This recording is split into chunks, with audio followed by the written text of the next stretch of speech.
Hi, everyone. Welcome to another episode on Relevant Health and Wellness Podcast. So today I have Aisha, who is a counselor, therapist, depending on which side of the coin you are. And she's based in Nigeria. And she is from the Sunshine series. They're like a youth-led organization that helps people with their mental health, trying to make it more accessible. I think that's the right word. So Aisha, please, why don't you introduce yourself to our family, to the community? All right, thank you so much for having me first and foremost. So my name is Aisha Badebo. I am a counselor / project assistant of the Sunshine series. So along with counseling sessions, I also am kind of an aid towards any projects that we work on within the Sunshine series as a social enterprise. Been part of the Sunshine series since January of 2020. I started as a volunteer, worked my way up to being a project assistant, and then a bit over a year ago, that's when I really started getting into counseling. So. Fantastic. So I guess today I wanted us to sort of have a chat about mental health and trauma and depression, because I feel with what has happened in the past 2 years with the pandemic, a lot more people, especially with the context of like the Black and African community, it's almost like we're forcing ourselves to talk about mental health. So what is your sort of like bird's eye view? Because like what's your I want to say or what do you think of the situation of mental health in Nigeria at the moment, or in Africa, if you can talk about that?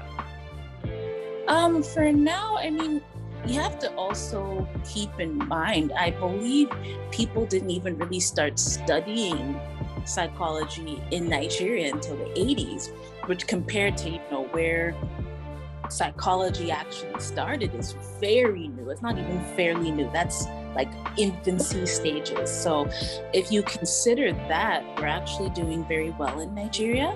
I don't remember the first school, but it was like 1980, 1981 that they first started offering psychology as like a major.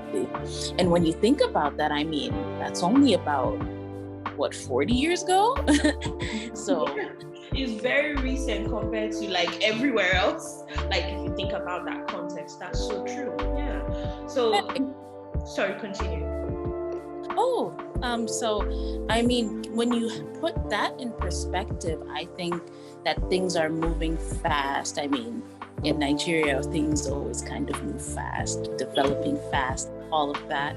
But main issue really is we just got to get over the stigma of seeking help. That's one. And then two, we also just have to push it in a way that letting people know that mental health is just as important as physical health. Mm-hmm. Trust me, in this country, if you put it in a way that it's good for your physical health one way or another as well, then people really listen, so I think challenges that we're having, but otherwise, considering everything, I think we're on the right track. That's really good to hear, because I have conversations with people. I did a couple of episodes a while back, and the conversation with my guest at the time was on rest and how, as Africans, as Nigerians, we need to take rest seriously because we feel like rest is a luxury. And I was asking her about mental health, and she was like, are we really ready to have the conversation on mental health, because we barely have the infrastructure to take care of people who actually have mental health issues. So I don't know, what's your take with that? Would you agree with her, or is there a way to, I don't know, is there like a difference of opinion, if you like? I think she actually does have a good point. It's like, you can't have one without the other. How can you progress with it? Like, taking care of people with mental health if you don't have, tools to do it. Yeah. I believe there's only like 8 government mental health institutes or places in Nigeria when it comes to There's definitely more private, but in the government, there's only 8. And I think there's only I read somewhere that there's only 150 psychiatrists in the country. And it sounds ridiculous considering, you see reports that 1 in 4 Nigerians has a mental health issue going on. That's almost 50 million plus people. How? So, but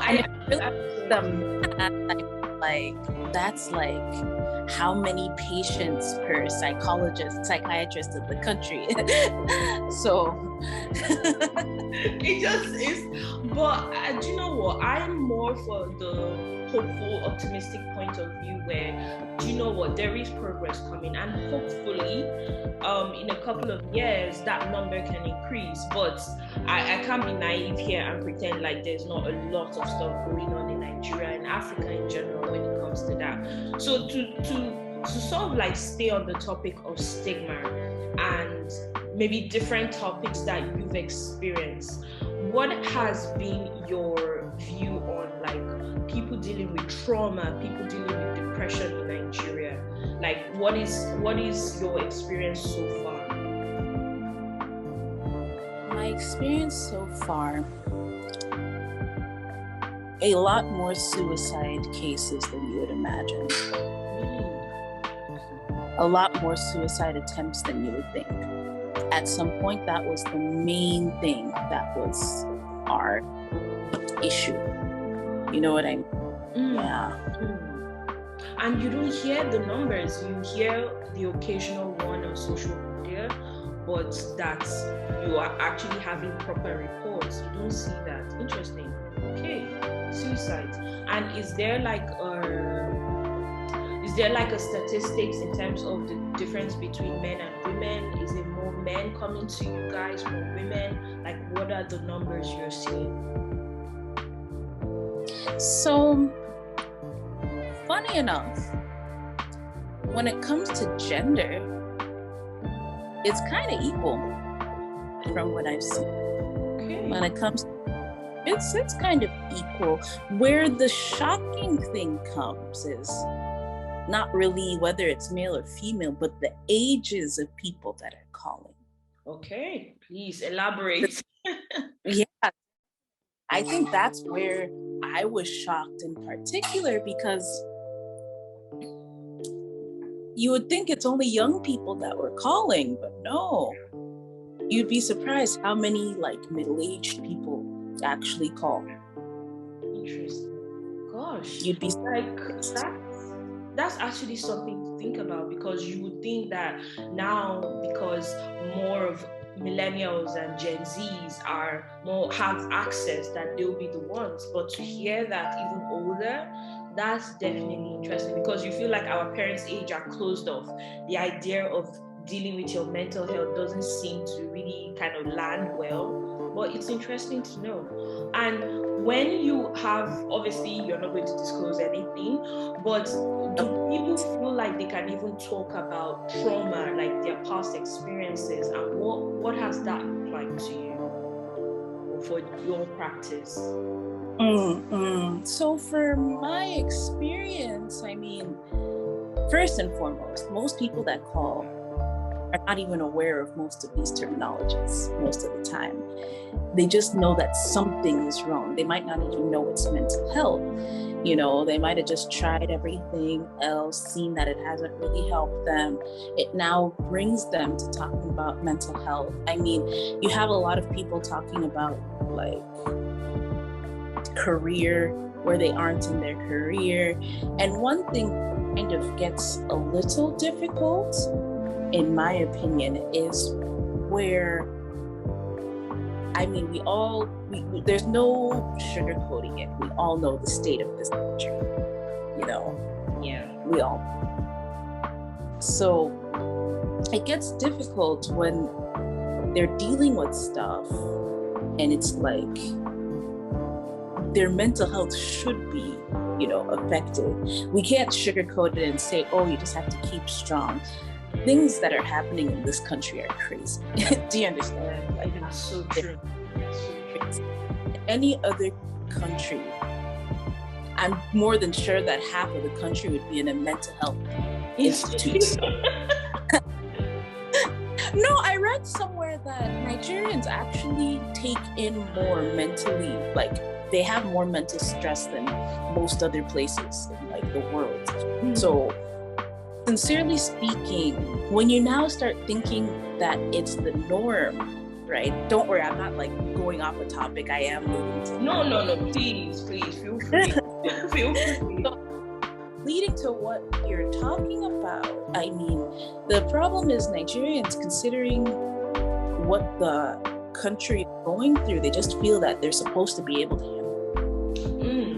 So it's almost like, what's that phrase? We move, right? But it's resilience. It's true. It's so true. It's so true. But for those who feel like they're going, because I had this chat with a friend and she was like, he's even of the opinion that more people should be more resilient. And we kind of had an argument because I was like, yes, I get it, you do need resilience. But if you at the same time say, just be resilient, people will break. And hence why you have the rising number in suicide attempts and suicide rates that you don't even know about. So that's why I feel like, yes, it's good to move, but it's also good to acknowledge that there is a problem. But this is just sort of like a rhetorical thought, if you like. But to right, you can't even completely blame people. A lot of psychoeducation is needed too. You have to know something is a problem before you know that you have a problem. And a lot of people don't. Yes. And I think this is where, I guess, the next trajectory of our conversation, I'm hoping, goes, where not knowing there's a problem is where education comes in. Is to say, these are the signs, these are things that you need to be aware of. Then you can start raising your awareness, you can start being more educated to help yourself, even though maybe you might not have the means in terms of money to access that help, because even therapy isn't cheap by the average Nigerian standards. Or I could be wrong, but you can speak on that.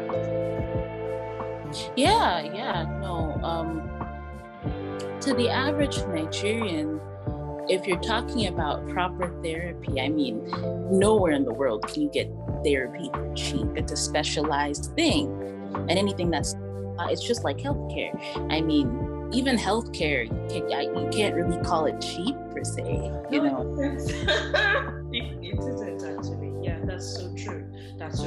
So I guess is that kind of part of why you guys started this, or how did that even start? Like Sunshine Series, how did that come about to sort of like, let's do this?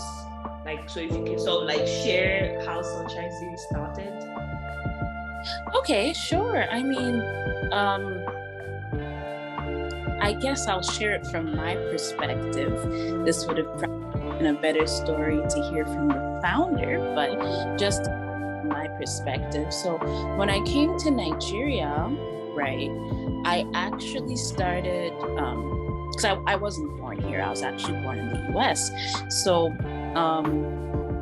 when I came here, especially that attitude that they have back in the US, you just have to intern somewhere. Like it's you just have to be doing something. Yeah. So I kind of started volunteering at a rehabilitation center, like almost immediately. I met the founder at that rehabilitation center. She used to work there as a psychologist, and at some point she wanted to start her own thing. We were kind of keeping in touch. I know at some point she was working as a school psychologist. I think she just wanted to get, different sides of everything. And then at some point she wanted to start her own, just because having the services is good, right? But at the same time, as we already stated, if people aren't educated on the matter, then there's only so much you can do. You can't go to therapy and they don't even know why they need therapy. You know what I mean? You can't say someone should seek counseling and they don't even know what counseling is or why someone would even need, not even why they themselves would need counseling. Most people don't even know why people in general need counseling. You know, like, so I think with the Sunshine series, especially with what we're doing, like the psychoeducation is a big part of it. Do a lot of trainings too, because we do feel it's important to, as you said, I mean, have more affordable, you know, services for people. As a counselor, things will be more affordable because, you know, as a psychologist, you can get diagnosed. They can say, oh, you have like, you know, depression or you have anxiety disorder and these things. But as a counselor, I mean, you just deal with the issue as is. You don't even necessarily need to know what what it is that is wrong. You just need to know what's going on and you deal with it. So we do a lot of trainings to increase the number of counselors in the community, just so that people will have more access to. So is that because I noticed on the Instagram, you guys are doing a lot of work right now to promote, is it lay counseling? You're teaching lots of people on that. So how does that work? So let's say, because my background is pharmacy, so I come to you guys and I want to be a lay counselor. How does that work? How do the sessions work? And what do I come away with? Or what am I allowed to do if someone asks me for like counseling or something? Okay, sure. So, you know, as a lay counselor, it's basically you'll just be offering the very basic,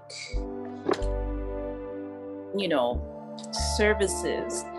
As a psychologist, you're actually, you know, you have to assess the person to know exactly what's wrong with them, to know if there's a disorder, what exactly is going on. Whereas a counselor, someone could just say something like, oh, I'm not where I am in my career, or oh, I am having family issues, something like that. You can just kind of help them get through that, go through the steps on, you know, what's making them feel that way. Not a diagnosis, but, you know, just they would feel that way. And maybe you'll just kind of give them tips, coping mechanisms on how to deal with what they're dealing with, and so on and so forth. So as I guess sort of like stay on the topic. So because something I'm so interested in.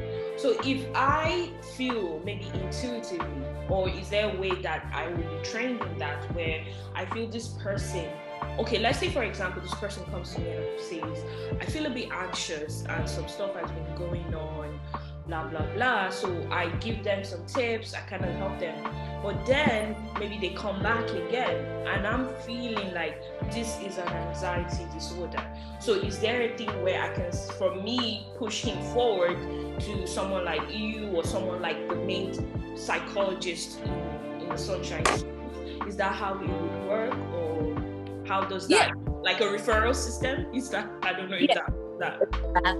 Exactly. Because I mean, of course, there's only so much a counselor can do. Do you understand? How much a counselor can actually do. So definitely, if it seems, you would get trained to at least be able to identify if they need more than just counseling as well. That's great. Yeah. That's definitely interesting. There was also something, because I wanted to talk about the different projects you guys are working on. So I noticed there was, is it the wellness box? So if you could tell like the guests, or I said guests, if you could tell like our family what the wellness box is, so that anyone is interested, please look them up. Yes, so the wellness box is our way of actually making, you know, our services and like psychological or psychosocial rather services more affordable. So this is a subscription. So in the we have like two different categories. We have the standard and we have the premium. So the standard comes with 2 counseling sessions per month. With some worksheets that you can look at, like to give tips on coping mechanisms. I know at least one of the packages also comes with like meditation and yoga and all that stuff. So With the standard, it's 2 sessions per month. That's 20,000 naira. And then for the premium, it's actually 3 sessions per month. Okay. And that's actually not bad. And I really like the idea where you guys are trying to be innovative, even because I've looked at stuff like Calm and like BetterHelp, which are, I think Calm is based in the UK, I could be wrong, and BetterHelp is the US, if I'm not mistaken. And I don't think I've seen that. I could be wrong. I feel like you would know this better than I. So I really like that. It's like, okay, let's take something from another industry and put it into the counseling space. So it's really good. There was also something I saw on your, like, the website or the Instagram page. It's called, I don't know how to pronounce this, Idima? Please help me out. Idima, that is our new, I don't want to say too much because it's quite new. It's our notice you guys just launched that, our NGO. So if you guys do want to be paying attention on our website, you'll see more of that. I don't want to say too much on it. No problem. I will leave all the links as much as I can put of like the Insta, because I know the Idama has a different social media page, Instagram page right now. Yeah. Well, that's really, really fantastic. So I'm guessing the other thing, and I remember I was doing a live with someone, and I actually recommended that you guys had like a toll-free helpline. Is that correct? Yeah. And I was like, this is so fantastic. So can anyone in Nigeria call that line, or even anywhere else? Unfortunately, for now, our helpline is for Abuja. We only started this in May. Okay. So for Abuja right now. Okay. For Abuja residences for now, but it's a really great line. It's free counseling. You can call as many times. You don't even use your credit to call. That is so great. I am really curious what the behind the scenes was to be able to get that going, because bureaucracy in Nigeria. So no, that was so fantastic. And yes. I guess sorry, continue. Oh no, you said thank you. Don't mind me. Yes, it's so good. No, but I'm kind of curious, like as a fly on the wall, listening on those kind of calls, do you feel like they've been are people really calling in? How has the reception been for the toll-free line? So with the toll-free line, I mean, psychoeducation really did help. People call for many different reasons. We get a lot of relationship issues getting called in. We get a lot of people just, calling in for here and there. I mean, it's been a steady pace, but it's been going pretty well, to say the least. Going pretty well. Are there fixed times, or is it? I cannot imagine that. 4 hours actually. 24 hours. How is that possible? Wow. Have people going through different shifts. Our dedicated volunteer staff go through different shifts. So, I mean, have about 2 or 3 counselors rotating every day for the most part, just waiting for calls. That is so amazing. Like, you guys, please, in Abuja, obviously, hopefully they get to expand this. I assume like there is the push to expand it. So this is why we're doing this. This is why I love doing this, to raise awareness, to support you guys, because it's a lot of work. Like, it's a lot of work. And this is something that I talk about all the time. If you do not prioritize your health and be proactive, both mentally and physically, you can't really move forward. And there's a lot going on in Nigeria. People need help. Like, people need the help. So if it's there, and Yeah. it will surprise you the fact that a lot of people don't even know you guys exist and this help is available. So I would love to put this everywhere, on Facebook, on Instagram. So that's really great. So I guess just as a sort of touching base with someone, real life experience. So if I come to you, I'm a young girl or young guy living in Abuja, and I am really struggling with anxiety based on maybe past trauma. What is sort of like a first aid? Because obviously you don't really know the in-depth situation, but what are some of the sort of tactics you guys give people, or some of the tools you give people that they can use to sort of help themselves? So like, I'm going to ask that because we do trainings for psychological first aid as well. So also, part of what we do. And typically when we train for psychological first aid, because this is different from lay counseling, this is, you know what first aid is. It's a first response. This is not like, counseling. This is just the first response on what to do if you see someone like suffering from anxiety or even a panic attack for that matter. You introduce yourself, then maybe you would just, talk them through on how to get through what they're going through at the moment. That could be breathing exercises, depending, like if we're just going off of what you said about someone that's suffering. That could be breathing exercises. That could just kind of be talking them through until they are, over what they're going through at the moment. So yeah. Yeah, gosh, that's really great. But what about situations where you feel, because sometimes it's great to be helpful, but as if we're using the term of first aid, but sometimes you see a situation and that does not look like you could really be of help. I don't know if I'm actually making sense. Do you not interfere, or like how do you approach that then, where you feel like this person could harm me even more than I could help them? Like maybe somebody's having an episode, you're throwing things there. How do you diffuse a situation like that as a first response? Doing first response, typically you would know where to refer somebody if they're having such an episode. Obviously you wouldn't want to put yourself where you're in harm's way, of course, so you would have those necessary to refer them to what they would need, because if it's someone that can harm you, that's probably a bit beyond the first response, or like psychological. The biggest thing about all these services, at least if you're not a psychologist or a therapist properly, is to know when to refer, to have all the resources to refer anybody or anything to the services that they might need. So it's very okay to not feel like you can handle a certain situation.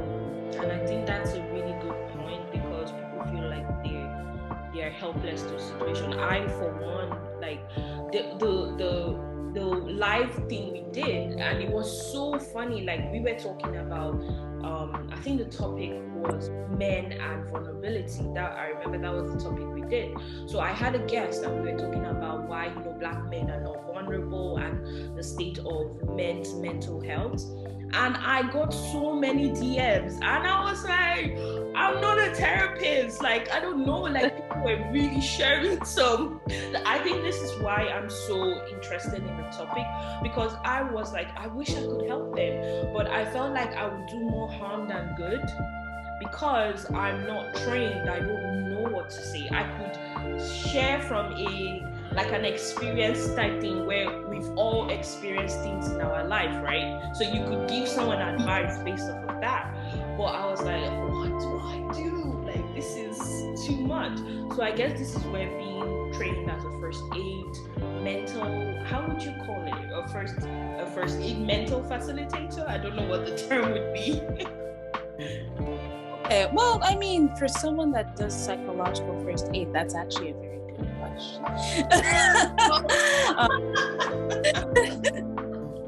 That's good. first aider? I'm not even sure. I've never thought about the name. There's just certain things that don't necessarily need a name. I mean, someone first aid. It's not like you would call someone that knows how to do CPR or anything. You know what I mean? Enough. That is, you're right. You're right. So yeah, that's true. Sometimes you don't actually need a name, but this was really, really good. It's good, like, because I felt like there were some things I had prejudged in my head, or maybe what people would be doing in Nigeria in terms of their mental health. But to find out, like, the fact that even older than us, because I already assumed it's millennials and Gen Zs who would be calling in, but to find out but even older are doing. Technically millennials are in the 80s, so it would still be millennials. That is true. People forget, I think millennials start from 1982 or 83. So it's yes, I'm a youngin. That is true. I believe the technical term for a millennial, don't ask me how I know this, but I think the technical term for a millennial starts from like somewhere in the 80s to 96. I see. Is it 96? I even thought it was earlier than that. But it's not. Yeah, because I'm at the end of the 80s and I'm thinking to myself, I shouldn't associate with the early 80s people, but we're all together. You're actually millennials still, like they're still millennials. It's so true. It's so true. But do you know what? It's refreshing and it makes me hopeful that it's expanding and the awareness is happening. And I think this is why we're doing this. While you guys are fighting so hard, because I know running an enterprise, because it is a business, but it's a social enterprise, is hard in Nigeria. So I am like, well done, guys. Like, so we'll obviously keep supporting. So guys, please, their Instagram page is Sunshine Series, I believe. And you guys also have a website as well if you want to book in a session, or even better, if you want to book in a session for someone, then please contact them. Because the wellness box is for anybody. Like, you don't even necessarily need to be in Nigeria to do it. Exactly, right? So they can do it from anywhere, like to book it for someone or to book. So basically, they can do it from anywhere to book it even for themselves, right? Yes. Oh, that is really, really good. So you guys heard that. So please, please, please, I am so, so grateful for coming on, and hopefully this can be a thing. Like, another topic that I would love us to talk about is like men's mental health, and I've had a few episodes on that. So I would love maybe one of you guys can sit in on the session whilst it's almost like an open table talk on like mental health, but from specifically men, because I feel that topic really struck a chord apparently with people, the idea of men being more vulnerable, especially in the Black and African community, because it's that whole thing of man up and whatnot. But that'll hopefully be another day. Yeah, definitely, because in Nigeria it's even just a very interesting topic considering the Muslim aspect of things. So yeah. So it's a big topic. That was probably our most popular, which surprised me so much, because it was just myself and a friend just wanting to have that chat, and that's kind of what led me down this whole road of mental health. Obviously, not just for men, for women, for everyone, basically. So thank you so much, Aisha. I'm so grateful for this. So if you guys just, as always, please join the family, join the conversation. We want to hear from you guys. What topics should we do? Hopefully we can get Aisha to come on again. So please let us know what you guys want to hear, what kind of conversations you guys would love to have. All right, so bye everyone.